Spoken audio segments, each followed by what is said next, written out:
And that's blocked by Turner. Halliburton shot clock down to 4. Halliburton a deep 3, and he drills it. Arians finds Warren. Here's a long 3. Was in, now Duarte, another 3. And welcome everybody to episode 7 of the Pacing Forward podcast. Apologies for no episode last week. We had some previous arrangements, of course, Ramadan starting. If you do observe Ramadan, then happy Ramadan. Hopefully your fasting is going well. Hopefully your family and everybody that's fasting around you, I wish them all the best. I am currently fasting as well. I just broke my fast, but that's neither here nor there. Welcome to episode 7. I am your host, the house that Cammy built. And I'm joined, as always, by my co-host. What's up, everybody? It's Dom. All right, and we have another guest for this week. Hi, I'm Maddie. Yep, you could probably denote who that is on Twitter. Yeah. You know what? That's a perfect description. I'm not even gonna elaborate on that. Let's just let people think about that. All right. Anyways, so the season is over. That's not me being pessimistic. That is reality. The season is over. The last game of the season for Indiana, at least, was a couple hours ago. We just lost to Brooklyn, and our final record to end the season is 25-57. And honestly, I'm very happy with that record. I mean, I know Dom and I have been pushing for those like a 5th, 4th best lottery odds for a while. I mean, go ahead, Dom. Yeah. I mean, the basketball gods, prior to the season even starting, they just knew that we were going to tank this year. So they decided to give us the toughest schedule that they could to end this year. And so right now we're sitting at 25-57. The Pistons are 23-58. We're probably not going to overtake them in lottery odds, nor the Orlando Magic. But if OKC wins tonight, we'll have the same record, and that bodes well for our lottery odds. Yeah, I mean, I think they've said that teams with the same record are going to be determined off a coin flip. So if OKC wins tonight, which they might, because a lot of players are out for the Clippers. They only have like Zubac and another guy playing. If the OKC Thunder with their 4 NPC lineup, if they win tonight, then we have the same record as them. And that going into the coin flip, if we win that coin flip, we have the 4th best odds, and anything can happen from there. I mean, I'm not going to talk about the draft right now because honestly, I'm sick of talking about the draft. We'll talk about that when like the lottery rolls around and the actual the mock drafts come up and everything. But I'll just ignore that for now. For now, let's just talk about some of the previous significant games because there have been a few of them. Let me go into our schedule. We had the Nuggets game, which was honestly pretty close. I mean, despite Jokic with 37, 13, and 9, we kept it within 7. And I mean, Buddy Hield had 20, Jalen Smith had 15 and 7, Terry Taylor had 18 and 9. It was a pretty damn good game. Goga had 17 and 10, especially considering that the Nuggets are one of the better teams in the league. Even without Murray and MPJ, they've still been fantastic, and they have the possible MVP on their team. That was a pretty damn good game. Going forward, I think Dom, you watched this one, the Celtics game, where we only kept it within 5. We lost 123-128, and it's really interesting how we can always keep up with these Celtics despite them being like the hottest team in the NBA for a while now. Not even just the Celtics, but like throughout this like end of the season tank job, it's been really apparent that like Tyrese Halliburton knows how to run an offense. That's obvious enough. Absolutely. But the fact that we've been able to keep it close in these like close ass like games with, Terry Taylor running the offense on some occasions. The fact that we've been able to keep it close with these like good contenders is just kind of interesting. Yeah, it bodes really well for what was that? Even tonight, with the Nets. Like how much did we lose by tonight? We didn't lose by that much. I mean, we tied it up and we lost by only like 8 points.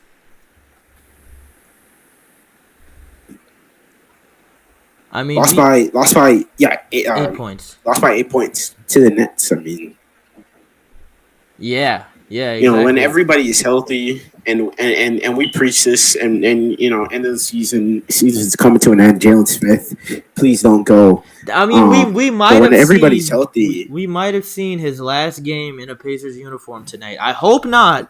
I really hope he stays because he said he didn't even play tonight. He didn't? No, he didn't play tonight. He did. So we might have already seen his last game in a Pacers uniform. But as I was saying, we ran 8 deep. Okay. As I was saying, Jalen Smith, I know you saw. I texted you about this. He's said a lot of good things about Indiana and the fans. Yeah, he have. He said we really like him. He really likes us. Yeah, and hopefully that leads to him. You know, he knows he has a role here. We know we're gonna pay him obviously after that 1-year contract runs out. So maybe he does find it in his heart to stay with us. But continuing onward, we had the Pistons game where we only lost by 4 points. That was the one game where I thought, oh, we could win this. This could mess up our tank job. But no, we lost it. Kudos to the Pistons, I guess. I mean, another good performance from O'Shea. I mean, O'Shea's been doing pretty good ever since returning from ever since that slump he's had. He's been a little bit better. And I know you said you don't fully believe in it until he starts balling out some more. What do you think now? Yeah, I think, I mean, I said it before or during the slump even. The fact that he did have those 20-point games consistently, and the fact that he has the ability to put up 20 points. I'm never going to stop believing, Shea Brissett. I'm just going to give him shit whenever he, stops believing in himself. So he's really closed out the season pretty well, especially with the dudes being in and out of the lineup, and he's just been very bright this entire year. I don't care, barring any slump, he's been really bright for the Pacers this entire year. Yeah, absolutely. I think he is a guy that we're going to keep going forward. And, I mean, talking about the Pistons game, I know you feel some type of way with this, but Tyrese had 19 – Tyrese was 1 rebound away from a triple-double. 19 points, 9 rebounds, and 17 assists. How did you feel about that game? Did I give him? I don't think I gave him any rack for this game. I don't think you did. Yeah. Did I not commend him? I think you did. Yeah. No, the 0 for 5 from 3. The 0 for 5 from 3. We can't have that, man. Come on. I mean, he knew it was a close game against a bad team. He knew he had to do something. Yeah. But, I mean, again, Tyrese Halliburton is just really good. Arguably the best Tyrese in the league. But Tyrese, I mean, he's going to be good every game. Hopefully, I wish we could have gotten to that triple-double, but, I mean, he basically gave us the best game of the year in that Celtics game. Yeah. Yeah. I mean, all right, continuing forward, we have the Sixers game where we lost 131 to 122. That was the 45 points from Embiid, and I think this is the time we let our guests speak because, yeah. Yeah, I only watched the first game of that. I didn't watch yesterday's game, which is the last game of that series. But your guys' conversation just brings me back to when we tanked with the Sixers. The process, right, and it's to me, when I'm looking at these teams that are rebuilding or just not quite in win now mode, when I look at them, there's two things. It's the coaching, and it's not necessarily who they have as a star per se. It's the marginal moves they make and the culture the team itself build. I guess that's three things. And I thought Rick Carlisle was excellent in stopping that the Embiid, they were just forcing Embiid the ball the whole time. I thought Rick Carlisle was excellent in slowing that down, even if that meant triple teaming him before he even got the ball. And overall just giving that team, some fight and kind of lighting that under their asses a little bit. Because Because we were up by 27, 30 points at one point, and then the next thing I know, I turn it back on, and it's like a 7-point game. So it's like, what happened? I mean, and I I'm not sure if that's a Doc Rivers thing or if that's just like, these guys don't they don't really have anything to play for necessarily. Like, but a lot of these guys are fighting for, those contracts. Like they're like, it could be their very last day as a Pacer. It could be their very last day in the NBA as a whole. Right. So I think, but yeah, I mean, honestly, who stood out to me on the Pacers? Isaiah Jackson is the truth. Yeah. He's a gem. I've always been fond of him. I thought he's been awesome and consistent all year long. At least in the Pacers games I've watched. Don't watch that many, but he's a hooper. Yes. I really, really like him. I liked him as a prospect too. Halliburton, he wasn't bad, but it wasn't like there was nothing about that game that was like, wow, like, you know what I'm saying? And then I forget his first name, so excuse me, but Washington Jr. Dwayne Washington. Yeah. Yes. He was good. But like I said, like a lot of these rebuilding teams, like it's about the marginal moves you make. It's about those guys that you get off of two-way contracts. It's these guys you develop through the G League. It's all those little things. It's not necessarily like, oh, you have to pick on this top 10 draft pick. Because chances are you're just not going to get like a bona fide star in any of these drafts. But yeah, no, I mean, they got some good pieces to work with. And even then, like, has there been any word on like what they're doing with either TJ Warren or Buddy Hield? Because I think both of those guys, even though TJ Warren hasn't played in quite some time, like I think he's an expendable asset, as is Buddy Hield. Is there any like rumors about them staying, leaving, getting flipped?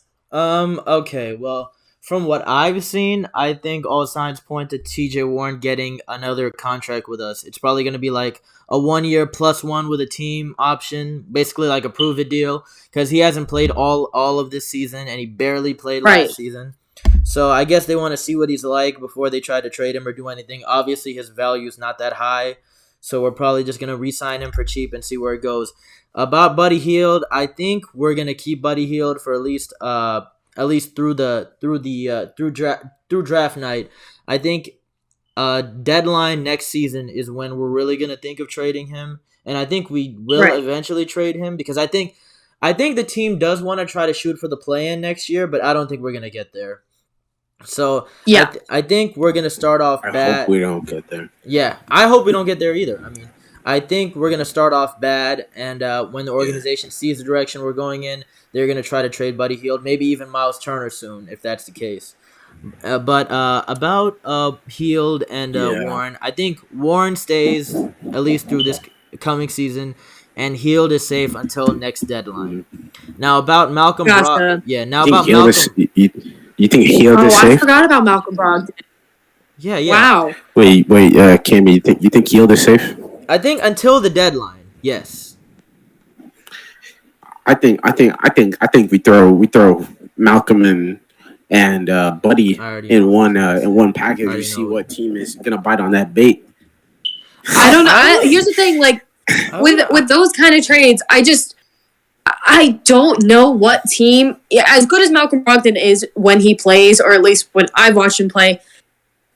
There's not really a team out there that, like I could totally see like a fringe contender making that move, but at the same time, why are they going to trade for a guy who is constantly, injured? You know what I'm saying? Like his contract's good. I got a team for you. Here it comes. I know exactly who he's going to say. Yep. He's been bombarding me with this all week. No, hold on. So you're saying a team, a fringe contender, maybe they missed the playoffs barely this year, missed the play-in even. You're saying maybe they need some, elite shooting. They don't have the cap space. I get what you're saying. They don't have the cap space. there's nothing that Indiana will want from Los Angeles, right? Like there is not one thing. Maybe THT, but but they don't have any picks. If we're talking about this, let me put in my 2 cents on this. All right, go for it. Yeah. So basically, number one, I need a new podcast partner. Number two, if we even try to do that, it's not gonna make sense because what people are saying is that we trade Malcolm and Buddy to LA for Russell, and then we buy out Russell and start like trying to go fresh. That doesn't make sense. No, and that's not feasible. Like what you realize when buyouts happen, both the player and the franchise agree to it. Yes. Do you think a guy like Russell Westbrook is going to give up over $30 million? He's not. Is it like? Why do you think John Wall hasn't agreed to a buyout yet? Yeah, exactly. Because he wants to make his money. John Wall's John Wall's going to be accepting his player option. What? Can I interrupt you real quick? Go ahead. Can I interrupt you real quick? Go ahead. Victor Oladipo tonight. 40 points, 10 rebounds, 7 assists, 2 steals. Yeah, that game doesn't count. That game doesn't count. That's respect him. It's April 10th. You think this counts? Respect my franchise player, bro. I mean, I love Oladipo. Don't get me wrong. People think I hate Oladipo because he wanted to leave. I don't care, man. If he didn't leave, we wouldn't have the team. People think you hate Oladipo. So what was that? People think you hate Oladipo because you do, dog. I don't hate Oladipo. Honest to God, I don't hate Oladipo. No, man, you're not rooting for his success like I am, though. I do like Oladipo. I still have his jersey in my closet.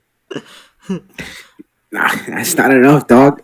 It's not enough, man. I mean, 40 points, man. Listen, we're back. You don't think he's gonna rise in the playoffs, bro? No, he's not.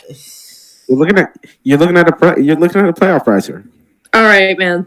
All right.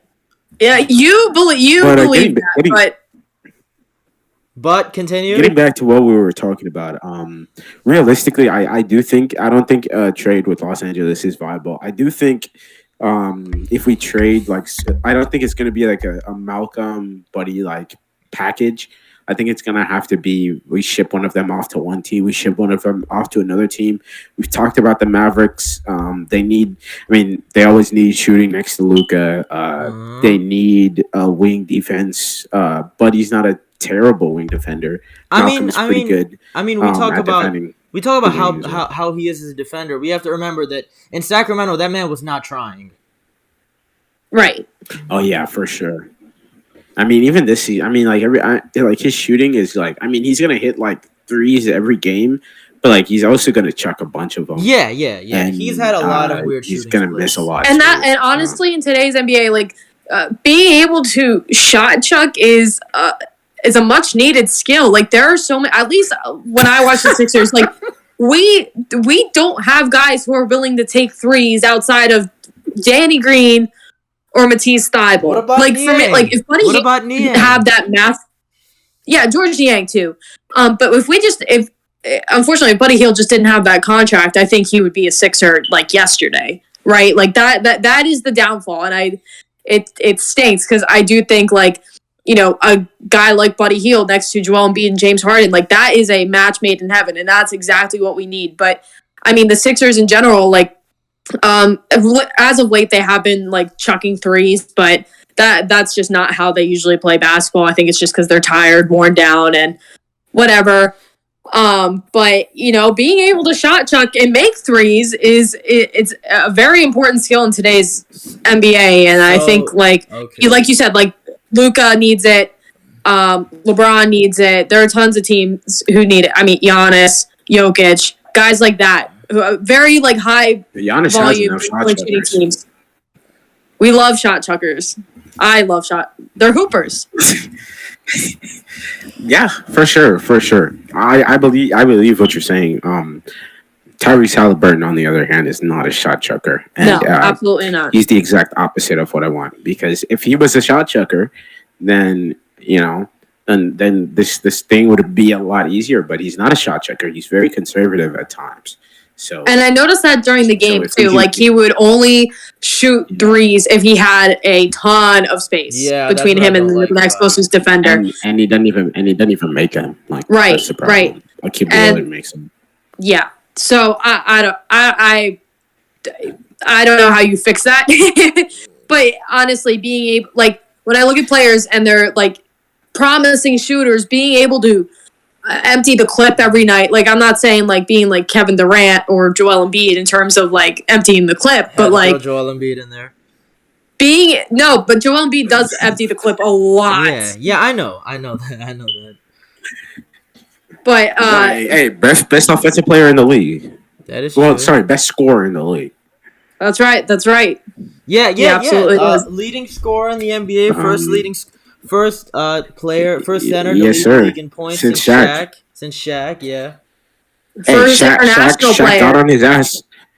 Shaq got on his ass 2 years ago. Was it 2 years ago where Shaq was like, "You got to be more dominant"? I swear to God, yes, like, yes, it was. It was 2019, 2020. Yeah, it was 2 years ago. 2019. Yeah. It was. I remember too because it was before he went down, and then Ben Simmons went on that huge ass run. It was right before. I remember the exact game you're talking Kobe's, about.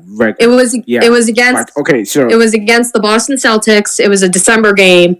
The Sixers had the worst road record in the league. Yeah, they had like the best home record, but the worst road record. Right. It was the largest disparity between home record and away record. And I remember that because everyone was on Twitter getting so mad at Shaq and being like, "Oh, you would be miserable if you had to play through this." But then Joel dropped like he had. I'm not saying he had a monster game, but I think it was like a 40-point game from him. And I think that was like one of his only 40-point games that season. But and it was just basically written from there. Yeah. I mean, the bubble was kind of not good, but the bubble. Whatever. The bubble. Ben Simmons going down in the bubble. Not having like a fully healthy team. That incompetent ass coach that you called Brett Brown. Yeah, all of that.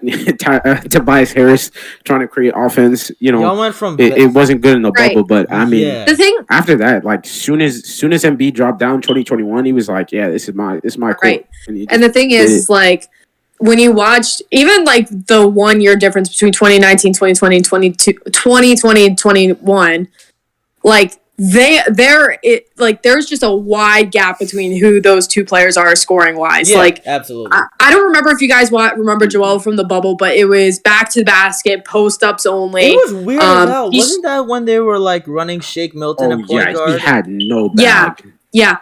He had no handle. He had no bag. He shot like 30% from the mid range. Yeah. Granted, there was no spacing on that team. He was posting up with another 7-footer. Yeah. Matter of fact, if we're talking about the bubble, I remember one time, of course, during TJ's 50-point game, there was. I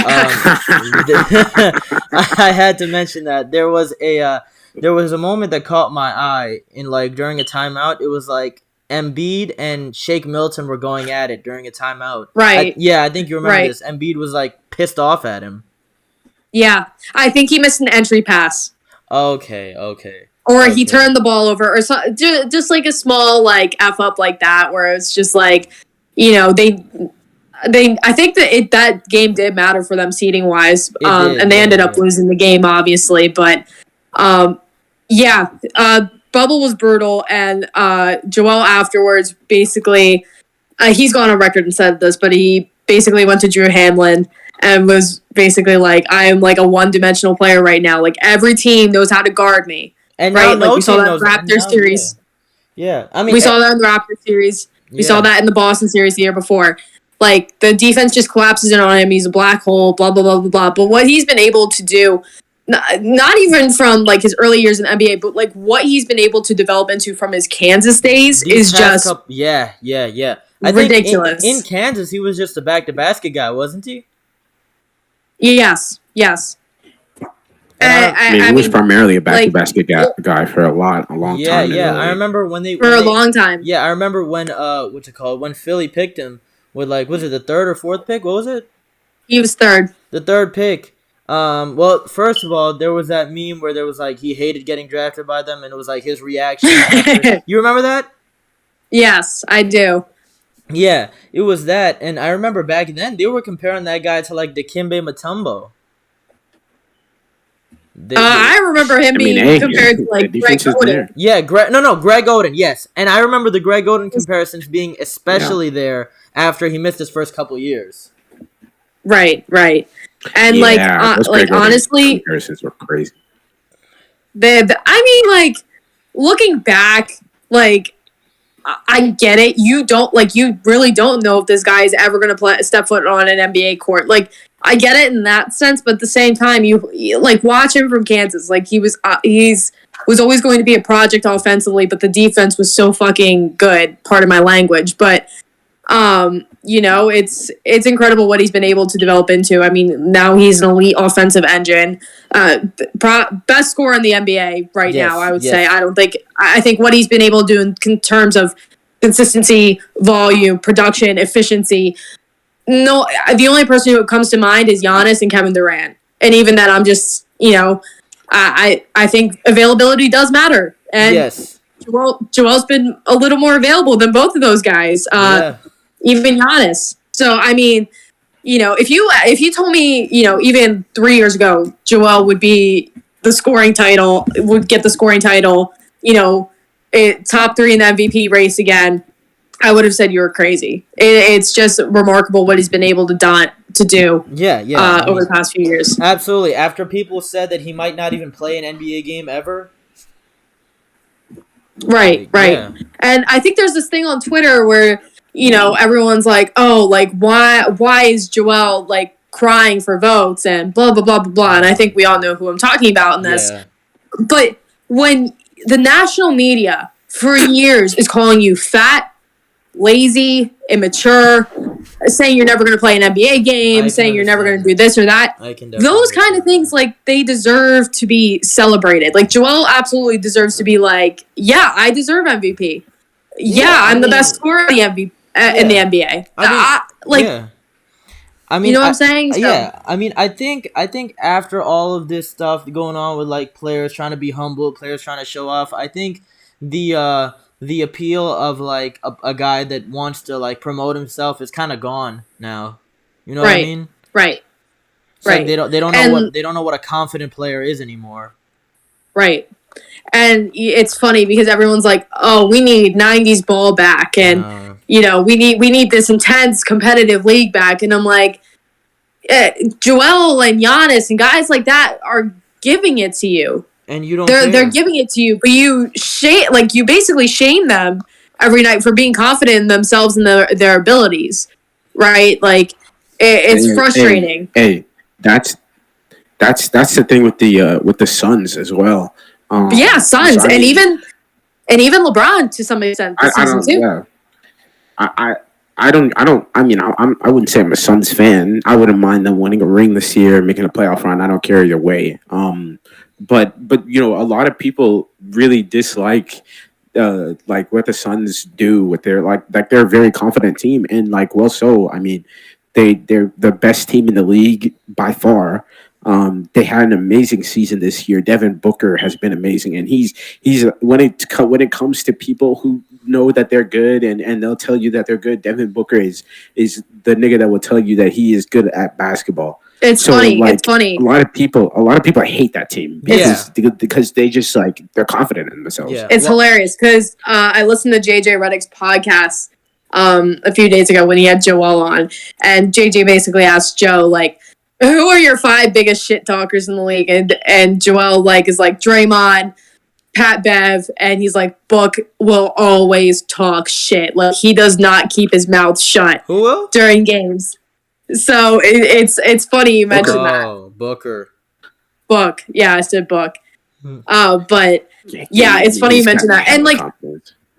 Yeah, I love players with confidence. If you can talk shit and back that up, like that only makes me like you more. Like as infuriating as it was to watch Giannis sit on the Sixers court last year, you kind of gotta respect that too. Yeah, I remember people getting really pissed at that. I was one of the people that were pissed in the moment. No, I remember that. But, I remember like- how pissed you got at that. Not me. But like, I respect it too. Yeah, yes. I mean, talking about Book, I mean, the guy's been he was the bottom feeders of the league for like years on years, and now that he has finally has a good team, apparently he can't celebrate. Right. It's annoying, and especially like going back to Joel, like he sat through those 10-72 seasons. You know, and like losing is not fun. It is hard to keep a locker room united and stuff. And, you know, having, 4 50+ win teams in the past, 5-6 years, that's something to be proud of. Yeah, because you are the one leading that team. Like, you should absolutely be able to celebrate it. Same way as Book is the head of the monster over in Phoenix. So I don't know. I think that's what I think about it. Like, I think people are looking too much into this, fake humble / cockiness. I agree. I 100% agree. So it's a little frustrating to see it especially as a fan of someone who gets constantly criticized for that kind of shit. For that, yeah, exactly. All right, now that talk about the Pacers. This has barely been a Pacers podcast. I know. Yeah. Anyways, now that this is what it'll be next week. Oh yeah. Just wait till next week. This isn't even gonna be pacing forward anymore. Yeah. Oh, God. it'll be playing forward, dog. Yeah, playing forward. Playing forward. By the way, we're Pacers fans. Yeah, there you go. But let's get to the playoff picture. Now, as it stands right now, the Raptors are not the Raptors, but the Sixers are the 4th seed at 50-31, and they're gonna be going up against who are they gonna go up against? Toronto? My Toronto Raptors. It's Toronto right now. Man. All right, can it change? Yes, sir. No. I'm pretty sure as of this point, it's locked. So these are the standings. Celtics win. It's locked. Celtics win. It's locked. Wait, how are the Celtics doing? Celtics are up by 30. Yeah, no. The game is over. Yeah, Celtics. The game so is it's over. everything you see. The game is over. Yeah, everything you see right now is locked. Yeah, the game is over. Everything you see right now in the East is locked. All right, fantastic. So Heat 1, Bucks 2, Celtics 3, Sixers 4, Raptors 5, Bulls 6, and then after that, Nets, Cavs, Hawks, and Hornets. And let's just get started with our play-in prediction. So, how do you guys think it's gonna go down? Wait, let me see who's in the playing picture. All right, so it's while she's doing that, I'll do mine. I can do mine if you want me to. Yeah, go ahead. All right. So right now in the East, the Nets sit at 7, the Cavs sit at 8, the Hawks sit at 9, and the Hornets sit at 10. Yes. I think the Nets are most likely going to win the first game. If they don't, then they're fucking stupid. But I definitely think they're going to win the game against the Cavs. I don't think the Cavs are out Jared Allen. I think it's pretty scripted. Anyway, so whatever, Nets advance to the 7th seed. Then I think the Hawks are the obvious pick for the 9-10 matchup, but you never know. It's the Hawks. You know, that defense is kind of nasty. Respect my city. That thing could go either way, man. And then the Cavs, they're gonna have to play that team, whatever team advances, and so. But I think the Heat play the Cavs round 1. So I think it's 7 Nets, 8 Cavs. So you think Nets beat Cavs, Hawks beat Hornets, and Cavs beat Hawks? Yeah. Okay, I hope so, man. On the other side, in the West. Go ahead.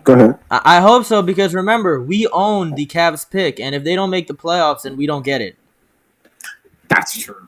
That's true. So we need them to make the playoffs. We need them to win the playoffs for the protection of the pick. And then I think in the West, I mean Minnesota Clippers. It could go either way. I mean, you never know. Paul George might have a crazy game. Yeah.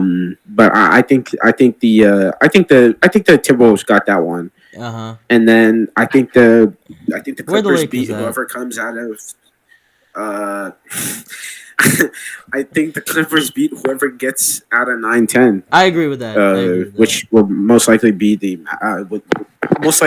Pelicans. There we go. Wait, what if Zion comes back? I don't think he's coming back. Really? I think at this point, I think throwing him in a playoff setting when he's clearly not going to be in game shape, I think you're just gonna set yourself back further. So, I don't think that's a good idea for either the team or Zion himself to play. Hopefully this offseason, they're actually like smart with his conditioning and they don't just let him like fucking tear away his knees. Yeah. Right. Yeah, and actually like condition him right. Exactly. Right. I mean, the guy obviously wants to play for the team. He wants to be in New Orleans, surprisingly. So they should definitely try to keep his rehab going. I mean, he's gonna play next season, right? The season opener, as it stands right now. Probably, yeah. Yeah, I hope so. So we'll see how he is then. But if Zion's not playing, I do think Timberwolves beat Clippers and then Clippers beat Pelicans, I believe. And for my East predictions, I think. Now, I don't know when Jarrett Allen is going to come back. That's the thing. If Jarrett Allen comes back, I think he went through pregame workouts 2 days ago. So if he does play in that Nets-Cavs play-in game, I think the Cavs are going to advance. If he doesn't, then I think the Nets are. And either way, I think the Nets or the Cavs are going to beat the Hawks, who win in the 9-10 matchup. So I think at the end of the day, Miami is gonna have to face the Cavs, which I like the Cavs in that matchup. I'm not saying they're gonna win the series, but I like them in that matchup. And I don't like them at all in that matchup. Really? Why is that? Not without Jarrett Allen. Okay, yeah. If Jarrett Allen is available, then I like them in that. He's already been ruled out. He has? Yes. For the season? Yes, I think Karan actually tweeted that out a few days ago, but he was basically like, yeah, he's done for the season. Excuse me if I'm wrong, but that's what's been basically been going on. Okay. But then again, is Bam going to be back in time for the playoffs? Yeah, he just entered protocols, so. Yeah. I mean, with the playoffs starting on Wednesday after the play-in games, we don't know. Yeah, that's true. Yeah, I don't know. I think, I would like for my heart says I want the Cavs to win. My head says Brooklyn's gonna win that. I mean, as much as Brooklyn stinks, this year, and they don't really have any unity. I'm never going to count a series with Kevin Durant and Kyrie Irving in it out. Yeah, I definitely agree with that. I mean, Durant and Irving, no matter how many people, no matter how weird the Nets might be, I think that Durant and Irving are gonna are gonna give them a chance against any team. But what about your guy Ben Simmons? How do you think he's gonna fare in the playoffs?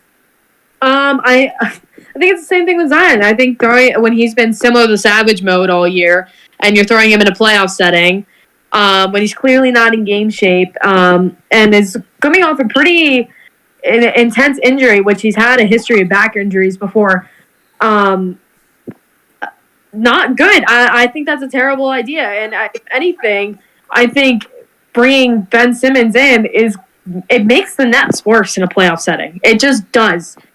There's nothing that Ben Simmons has done the past few years. I know we haven't seen him play this season. There's nothing that he's done to show people that he's a threat. Even in the first round, he's not even the main ball handler anymore. And Nets fans envision him as being some kind of off-ball Draymond Green, Swiss Army knife kind of player. No. And they're anticipating him to do things that he's never showed a willingness to do in his career. If you told me the Sixers were going to face the Nets with Simmons, I'd be less scared of them than if I were facing them without Simmons, if that makes sense. Really? Okay. I seriously think Ben is that much of a ceiling capper. And it's not even just because he doesn't shoot. It's because he provides nothing off ball. He's a liability offensively no matter what. He can't run the break in the playoffs because set defenses happen. Teams will scheme for that, as we've seen again with the Hawks. We've seen it with the Raptors. We've seen it with the Celtics multiple times. Yeah. Like, they just know, like, he doesn't have a bag. He doesn't have a handle. He can't shoot free throws. The defense doesn't even collapse in on him. And that's the thing. That's what made his playmaking so valuable his first 2 or 3 years in the league, is that the defense would collapse in on him and he would just kick it out. Defenses don't even respect him at the rim anymore. How are you 6'10", 240, and can't finish at the rim? Yeah. It's an upset to me. You know what I'm saying? So, like, I could go on and on about Ben Simmons. I mean, even defensively, like, you just throw screens at him all day, you can take him out of possessions. We saw that in the Hawks series. Yeah. You throw any capable screen setter at him, he's taken out of the possession, especially against smaller, crafty guards. And he's not really set to guard players like Giannis nor Joel right now either. So that's my Ben Simmons thing. So, I mean, I like I said, I'm not scared of that. I'm not as scared of them with Simmons. They're just, I've just never been a Ben guy. Never will be. I think he's just way too much of a liability. I think he's still a good player. But what he brings in the play, he's a good regular season player where a lot of teams could find him useful and stuff like that. And I think the Nets are no exception to that. I think just when a team, especially in the East where they have a lot of elite defensive teams, he's just not going to do well, so, I mean, that's my little Ben Simmons rant. Yeah. I remember you were. I didn't get your thoughts on how you felt when people were like, "Oh, who should they trade, Simmons or Embiid?" back in like the 2020 offseason. Oh God, that was awful. I was actually talking about this today because people were basically saying like Embiid has been embraced by the social media or the national media. My bad. And it's just like people were wanting Embiid to be traded like 2 seasons ago. And I'm not even saying national media. Like Sixers fans wanted Embiid to be traded.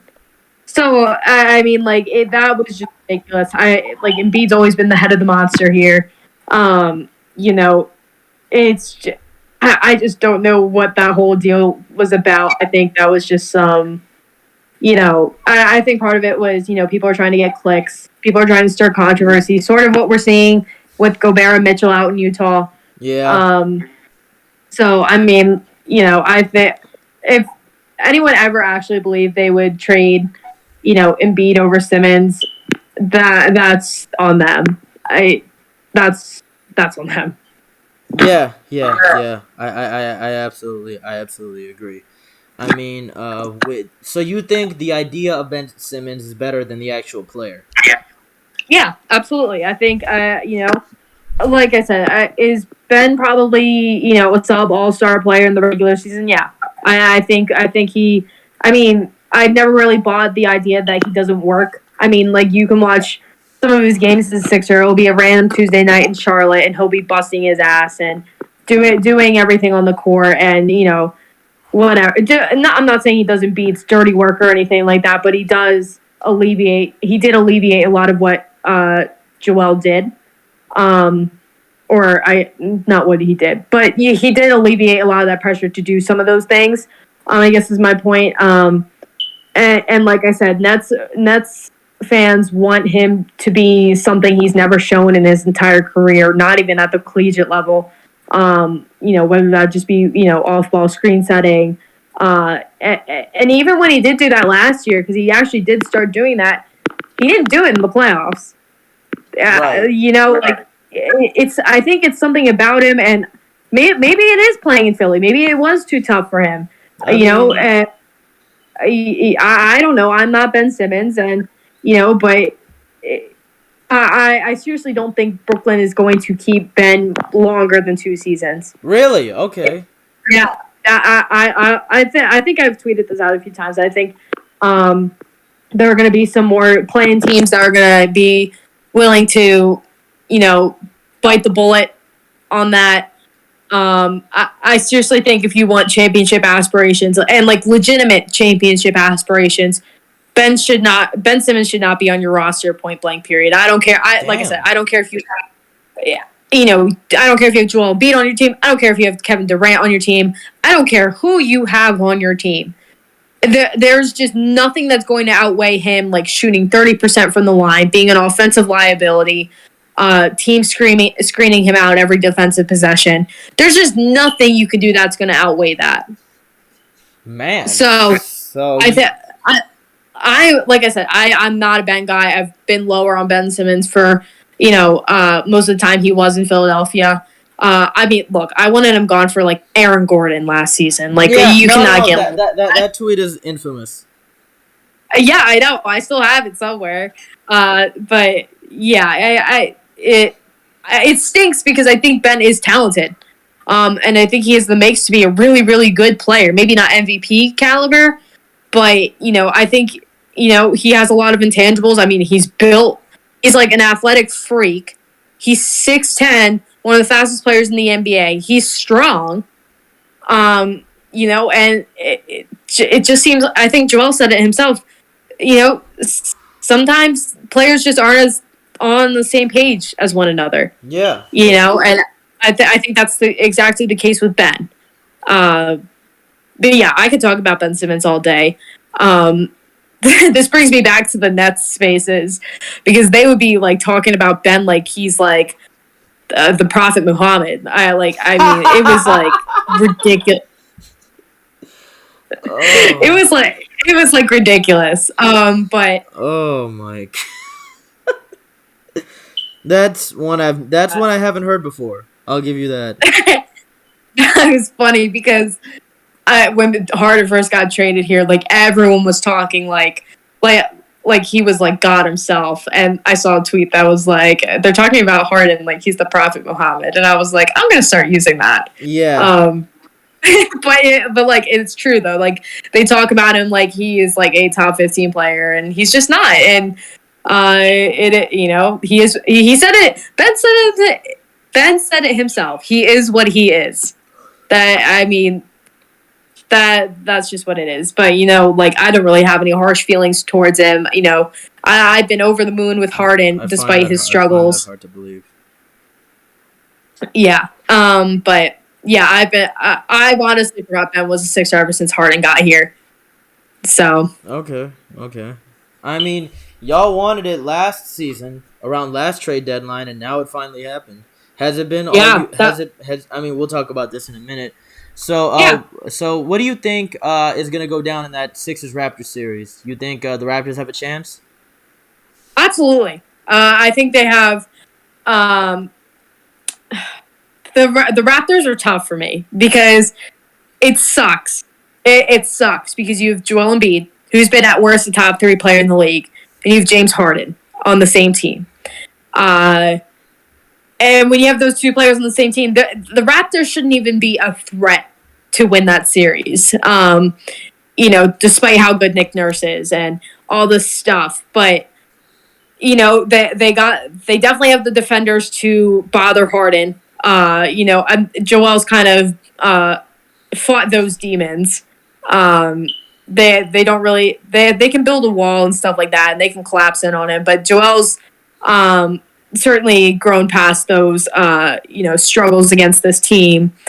And the other thing is too, like the ceiling of this team, it starts and ends with what Harden is going to bring.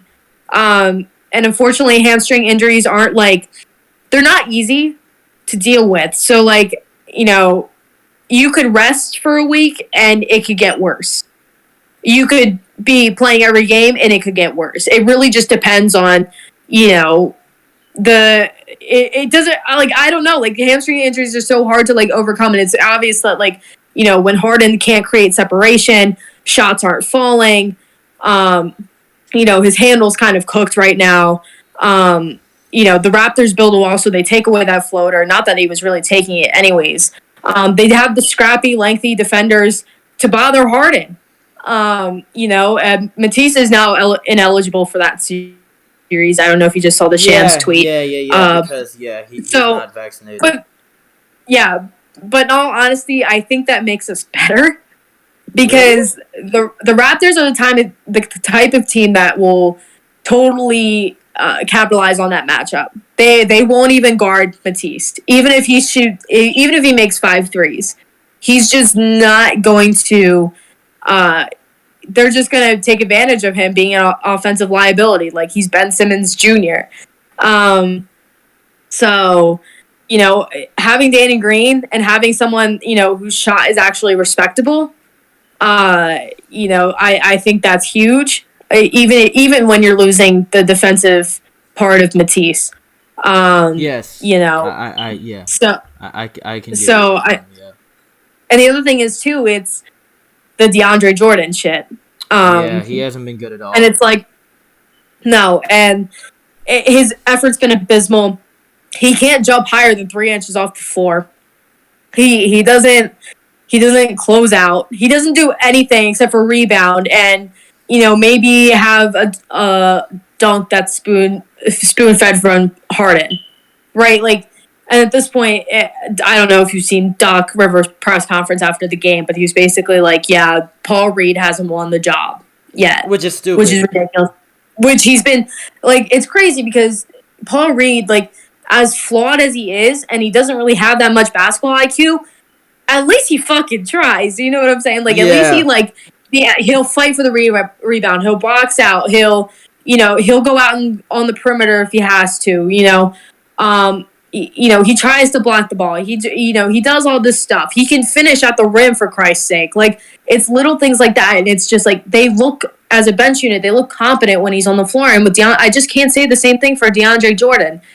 And to me, like, when Harden is incapable of carrying a bench unit like he has been able to in the past, you got to play at the best available players. I don't care, what the matchup is, right? So it's to me, like I said, it stinks because with Joel and Harden on the team, you shouldn't even be thinking about the Raptors and being eliminated in the first round. But it comes down to Doc Rivers.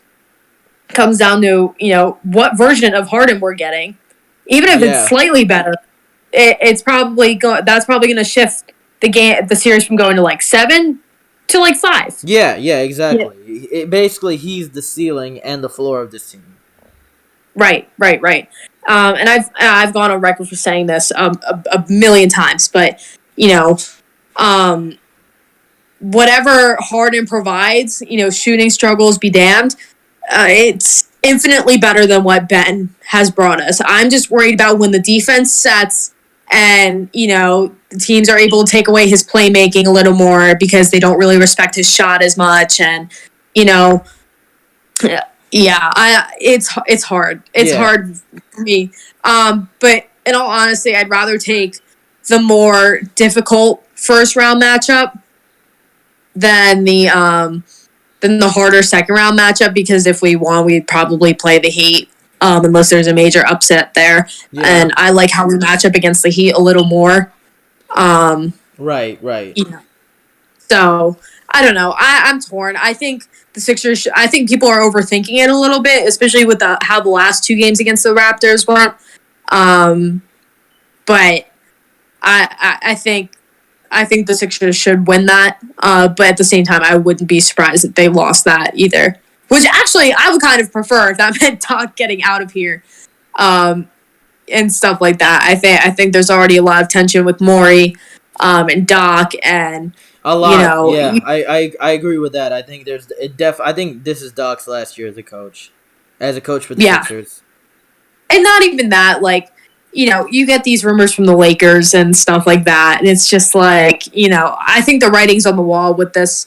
Unless they make the finals and they win it all, I think it's Eastern Conference Finals or bust for Doc. And I agree with that. And like I really don't have that many expectations for this team. I think the Harden trade kind of sucked because it was so close to the deadline, so they couldn't really make those marginal moves to build around Harden and Joel. Yeah, a little better. So that's what kind of sucks. I never thought this was the team. But But, there are times where it's like, I don't think there's any other team, not even the East, but in the league that can match the offensive output that that starting five can put together. Yeah. Like I seriously believe that in my heart. But the playoffs are tough. The Sixers never seem to get the job done. So we'll see. That was kind of long-winded answer, but very long-winded answer. but like I haven't really talked about playoff matchups.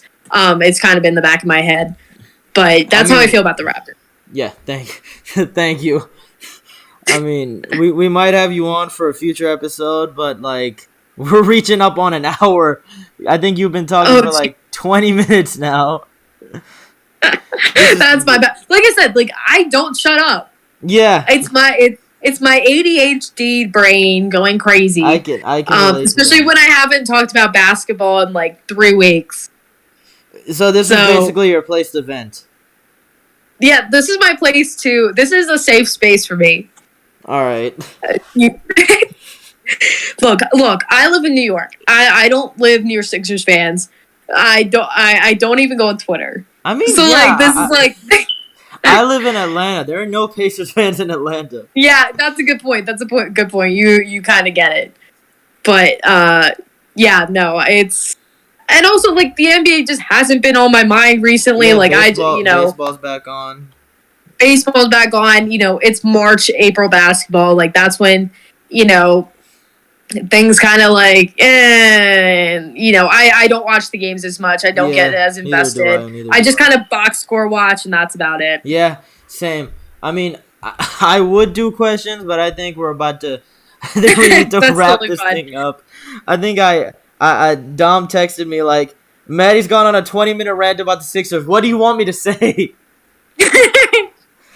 Yeah. So I mean, I think we better wrap this up. If it's any solace, I have done this on multiple podcasts.